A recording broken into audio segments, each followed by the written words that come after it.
Hello again and welcome to the channel. Today it's going to be something a bit different, not overly horror related, although there are some thriller elements here and some twists and turns, I'm sure. This is the first episode of Jim Henson's The Storyteller, which was a series that mainly revolved around retelling of European folk tales using the Jim Henson Company. It was Jim Henson's The Storyteller after all, featuring John Hurt as the storyteller himself. From the late 80s, they also did a second series, which I think was only about 4 episodes long, which specifically featured on Greek myths. Now today I'm going to focus on episode 1, Hans Hedgehog, and there is a reason for that name, which we'll soon see. We start with the storyteller himself in a scene. He's played by John Hurt, and interestingly enough, he was made to look very similar to Roald Dahl's BFG, and originally was going to be an animatronic. The crew thought it more effective though in the end to use makeup on the face rather than an animatronic, and he's joined by his dog, which is a Jim Henson creation. So we start the episode with the storyteller. We then cut to the story that he's telling. Start with a farmer Shivering, reaches out for his wife,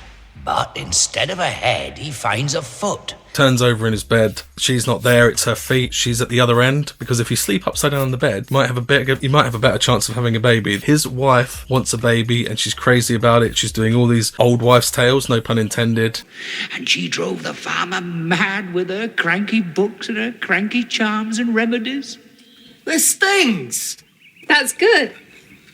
Witches, concoctions and things like that. Anything she can do to try and have a baby. And then she makes the grave mistake of saying she wouldn't care what it is, even a hedgehog. I want a child. I wouldn't care if it were a strange thing made of marzipan or porridge, if it were ugly as a hedgehog. I want a baby. And as the storyteller says, it's the saying that you wouldn't care what you got that gets you jiggered. Say you wouldn't care when you want something is a dangerous thing. Saying you wouldn't care what you got what gets you jiggered, because everyone knows what heard a proper story. Not long after she has a son, it's a hedgehog. It looks very similar to the Who's in The Grinch, especially the baby Grinch when you see the flashbacks during that live action film with Jim Carrey.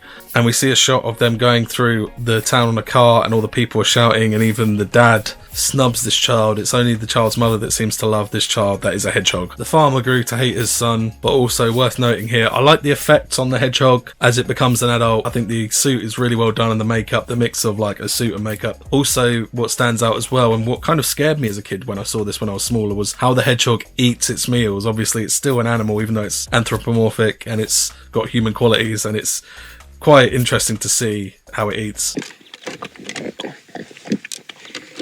That's enough! Out! From now on, I'll eat out there with the other beasts! Hans then goes into the woods for the night. His dad looks for him all night, but he doesn't answer him. In the morning, he finds the grovel hog. He's called a grovel hog, you're not a hedgehog now. It's the grovel hog is on the stairs of the house, and he tells his dad he wants him to get a few things for him. I want you to do some things for me. I want you to go to the village and have me a saddle made for my rooster. So some of your sheep and some hens and some pigs.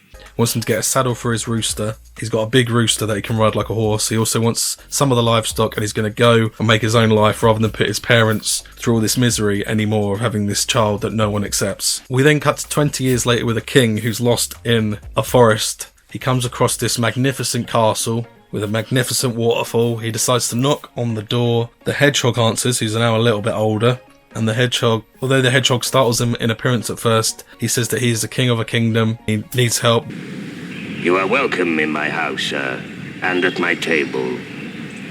He decides that he's going to let him in and he may feast at his table. Then he even plays the bagpipes for him. The next morning the king wakes up and he's quite confused because he doesn't wake up in the castle. He wakes up under a tree on the outside of his kingdom. The storyteller's dog interrupts and says, "You're telling the story all wrong." And the hog says, "Give me the first thing to greet you when you arrive in your kingdom."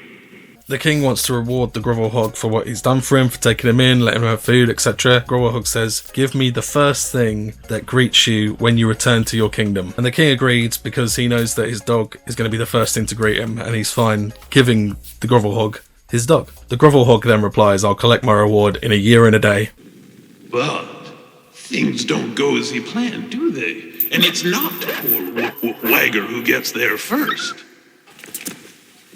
The next scene, we see the king return to his kingdom. His dog runs towards him, but stops halfway, so the first thing to technically greet him is his daughter, the princess. After embracing with his daughter, the king realises what he's done and the promise he made, and you can hear the Grovelhog playing the bagpipes in the woods. The next scene is quite a fun one, with the storyteller actually in the story himself. He's called to court as entertainment for the king and queen, and he has some tarot cards where he pulls out the king and the queen, then the princess, but the next one is a hedgehog, which the king doesn't like, as today is a year since he made the promise, so he's got one more day to that fateful day when he's promised his daughter away to the Grovelhog. And the storyteller and his dog get dragged to the prison cells. From the prison cell with the storyteller and his dog, we hear that there's an army of animals have arrived, and we overhear the Grovelhog talking to the king, asking the king if he will honour the promise that he made to him, and the king replies that he will. Will you keep your promise to me? I will!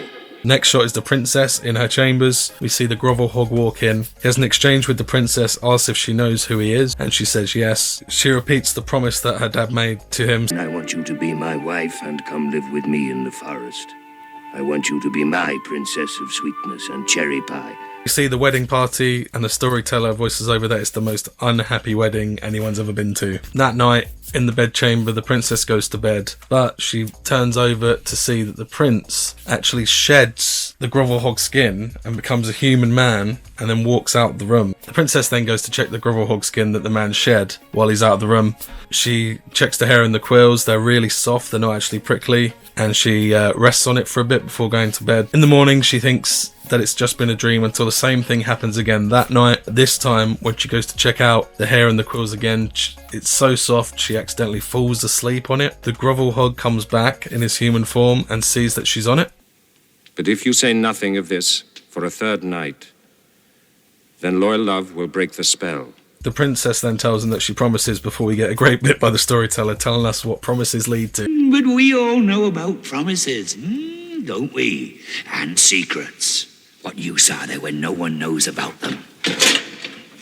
When they twist and turn and tickle in our stomachs, when they're tickly little fish wriggling into our conversations.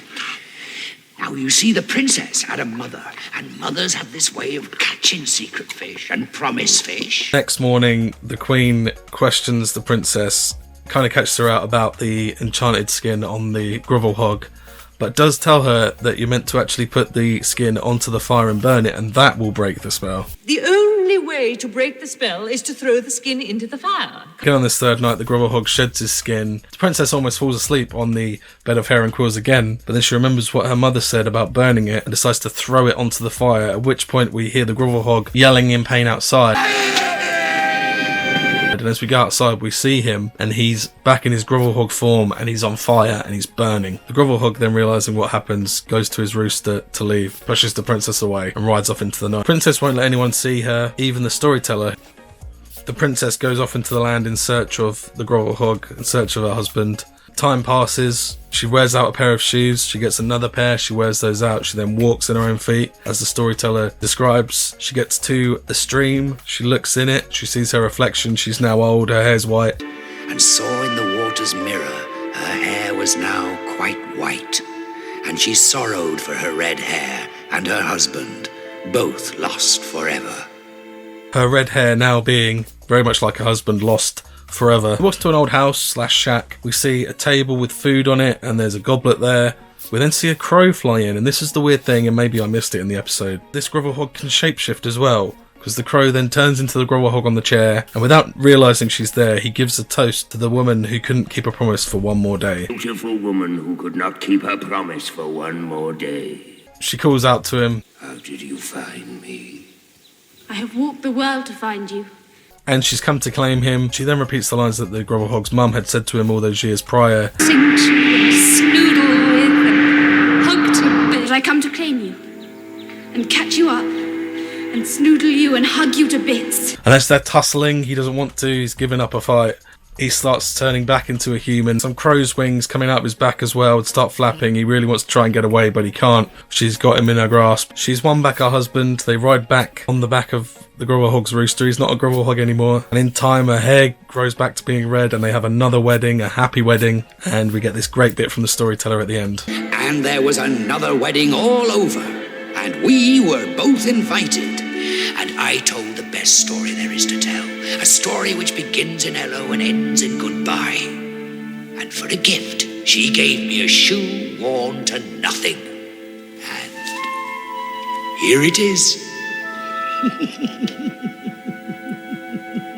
And that was Hans Hedgehog, the first episode of The Storyteller, which ran for one series, and then they had about 4 special episodes which were based on Greek myths rather than European tales. I've really liked this. This is the one episode I always remember. I've seen it a few times. I remember the hedgehog kind of scaring me as a kid, but it's a nice story. It ends nicely. I think there's Jim Henson's some great work done there, and obviously you'll see later on there's some other Jim Henson Storyteller episodes where they've taken actual puppets from The Labyrinth and Dark Crystal, and you kind of see how they overlap. But it's well done, especially for late 80s. It's really well done. So I don't know if any of you have seen The Storyteller. Put it in the comments. If you want me to look at some of the other episodes of Storyteller, also put it in the comments, and I'll see you next time. Take it easy.